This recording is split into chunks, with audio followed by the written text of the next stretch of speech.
everyone, welcome to my channel. I hope you're having a great day. I'm very excited to share this video with you today. It has been a long time coming. I started the painting last year. I thought I started it in December of 2021, but when I actually looked back at the original footage, when I first did the outline sketch, it was actually mid-November of 2021, and today is February 1st of 2022. So it's taken me a long time to finally get this painting done, which is why I'm happy to be able to share it with you finally. And I'm just gonna go through, it's gonna be a time-lapse video of a tiger painting. I'm gonna go through some techniques, colors I use, and have a bit of a tutorial throughout the video. So let's go ahead and jump right in. So you can see I have a very light outline sketch of the tiger down on the paper, and if you want to see the video where I did that, you can watch that. There's a little link in the upper right hand corner. But I just wanted the painting for this one, so the sketch is already done, and then I'm starting out with a very light wash of an orange color I mixed up, which include a combo of cadmium red medium and light, the burnt sienna, raw sienna, the very orangey color, and the like orangey brown color, and then some cadmium yellow medium, a little bit of that. So that created the orange color of the tiger. And then I wanted to really hone in and focus on that eye. So I'm using a lot of black and a very fine tip paintbrush there. Oops, sorry for the little, I filmed on different days to do this painting. So, and there was a tiny bit of footage that was missing with that ear. You might have seen it all of a sudden jump to being filled in on that left ear, because my camera had stopped filming without me knowing it. So apologies for that little bit of a skip. But this is going pretty quickly because it is time-lapse so fast. It was a pretty long painting. I had several sessions over a number of days that I took to complete it. But I went ahead and used a combination of different brushes here. So you saw that little blue-handled one earlier is the size 1, which is a very small round brush that comes to a nice tip. But I also am really liking, I use quite a bit for this painting, my Slanted flat brush. So it comes to a fine point at the tip, at the kind of diagonal tip, which I use for a lot of detail work, and then I can turn it on its side to fill in washes of color. So I really was working on a lot of texture, trying to get kind of an appearance of fur over the top of the washes of color. And later on in the painting, I wound up realizing that laying down plain water first and then putting the paint already helped sort of fan the edges of the paint a bit to make it look a little bit like a fur texture already. So I wound up doing that quite a bit later on.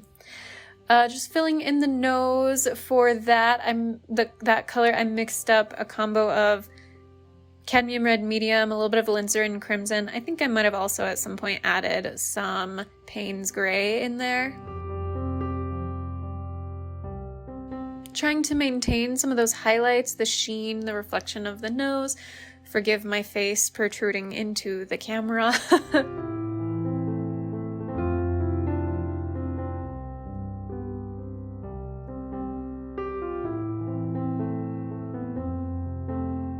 As you can see, I had blocked out where the stripes, the black stripes for the fur were going to be, so I tried to follow that from the original sketch. And some of those really distinctive parts around the eye that have a lot of kind of individual hairs, I really tried to maintain those, but there are ways to go back and add a different kind of paint, which you will see I do later. I was not going to try to keep the white of the paper for the whiskers because there was just too much. So I wind up using some gouache paint later on. So you'll get to see what that looks like. Again, a different day, so my camera angle is slightly different. Forgive the slight adjustments there.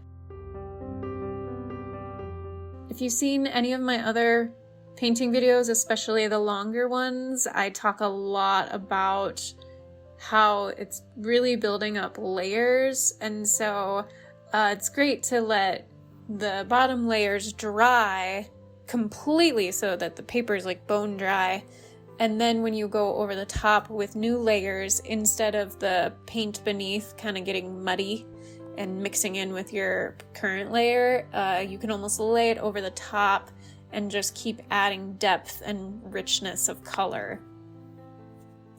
Finally, starting in on the mouth, and here you will see, especially as I fill in a bunch of this black fur, that obviously where a bunch of those white whiskers are going to be, I just went ahead and painted, knowing that I was going to add those whisker details in later with the gouache paint.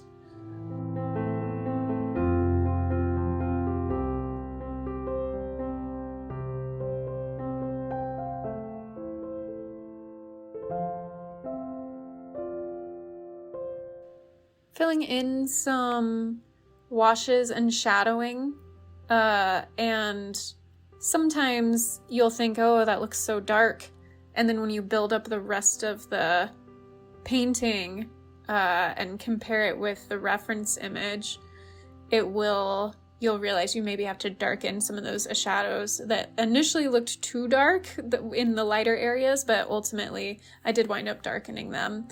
And by the way, the reference image I used is from unsplash.com. They have copyright-free photos, but I always like to give the photographer credit, so that's linked in the description if you'd like to see what the original image looked like.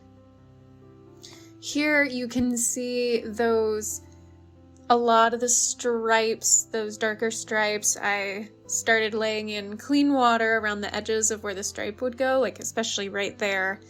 And then adding the dark color. And the dark color, I'm using a combination of Payne's Gray and some black. And for some of the kind of colored hairs in the white part of the fur, I used a combination of, I always get manganese and cobalt blue mixed up. Those are the two blues at the bottom right of the palette. And I think I might have used a little bit of both. So cobalt and manganese blue, or combination thereof, as well as some of the sienna brown, which is a very deep sepia. That's what it was. I think sepia brown.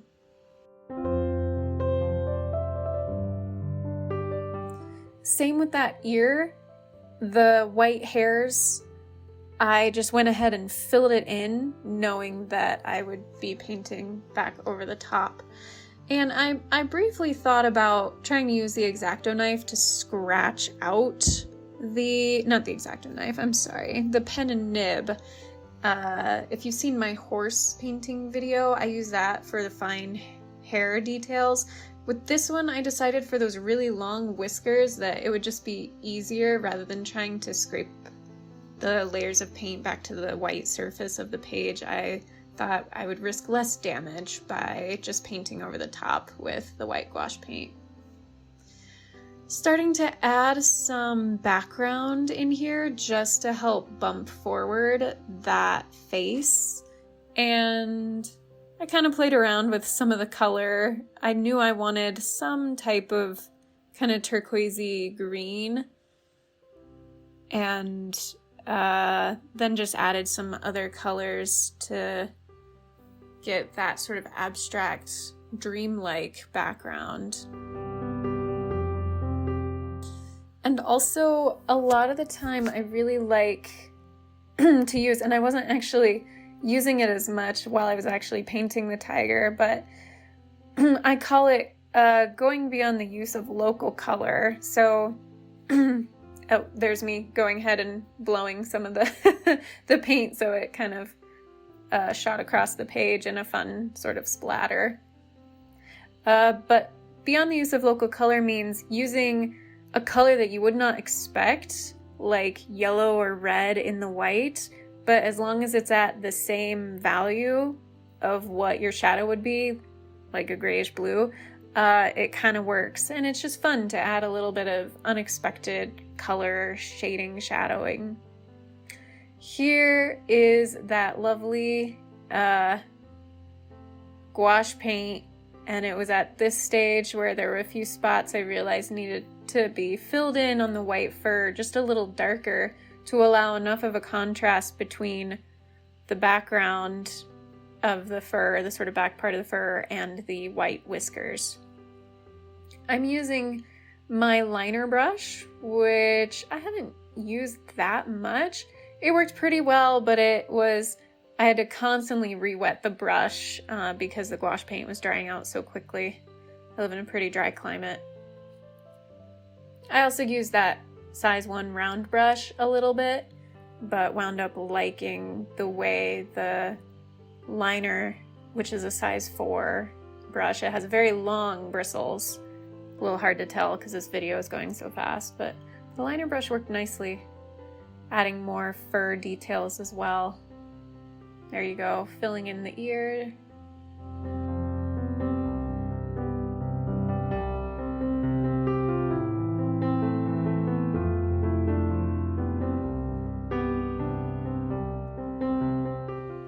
Splattering some white. I added a signature, and of course this almost always happens after I add a signature.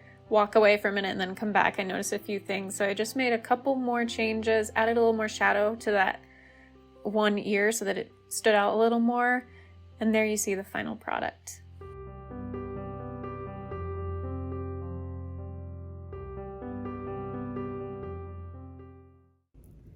Thank you so much for watching. I hope you enjoyed that video. If you did, go ahead and give it a thumbs up, subscribe to my channel, I'd greatly appreciate it. Until my next video, be kind to yourself, be kind to others, God bless, and I'll see you soon.